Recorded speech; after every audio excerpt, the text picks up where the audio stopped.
Special intensive review এর মাধ্যমে যখন পশ্চিমবঙ্গে ভোটার তালিকা থেকে বহু লক্ষ ভোটারের নাম বাদ যাওয়ার আশঙ্কা তৈরি হয়েছে, তখন সোমবার বোলপুরে প্রশাসনিক সভা থেকে মুখ্যমন্ত্রী বিএলওদের স্পষ্ট বার্তা, ভোটার তালিকা থেকে যেন কারো নাম বাদ না যায়। মমতা বন্দ্যোপাধ্যায় এও বুঝিয়ে দেওয়ার চেষ্টা করেছেন, নির্বাচন কমিশন কিন্তু কোর্ট মিটে গেলে আর থাকবে না, পশ্চিমবঙ্গে তৃণমূল কংগ্রেসের সরকারই থাকবে। মুখ্যমন্ত্রী বলেছেন, পশ্চিমবঙ্গ থেকে প্রায় 1000 লোককে নিয়ে গেছে জানতেনই না, জেলা শাসকরা তাঁকে বা মুখ্য সচিবকে না জানিয়ে পাঠিয়ে দিয়েছেন। এরপরে মুখ্যমন্ত্রী বলেছেন, বিএলওদের কাছে অনুরোধ থাকবে, ভোটার তালিকা থেকে কারো নাম যেন বাদ না যায়।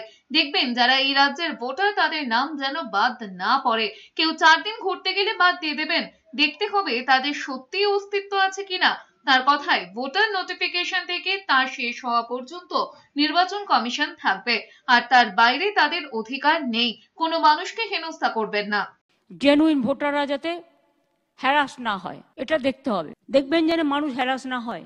যারা দীর্ঘদিন এই রাজ্যের ভোটার, একটা লোক 4 দিন গিয়ে এলো, 4 দিন গেল, তখন হয়তো সেটা কোথাও ঘুরতে গেছে, তাই বলে আপনি তার নামটা বাদ দিয়ে দেবেন? আপনাকে দেখতে হবে তার অরিজিনাল অস্তিত্ব আছে কিনা। আপনারা তো দেখছেন চারিদিকে যারা বাংলা ভাষায় কথা বলছে অত্যাচার হচ্ছে। আসাম সব ডিটেনশন ক্যাম্প, আসাম গভর্নমেন্ট চিঠি পাঠাচ্ছে বাংলার কুচবিহার আলিপুরদুয়ারকে রাজবংশীদের, যে তোমাকে ফরেন ট্রিব্যুনালসে ইল্লিগাল ঘোষণা করা হচ্ছে। সাহস হয় কোত্থেকে? এই মানুষগুলোর পাশে আমাদের দাঁড়াতে হবে।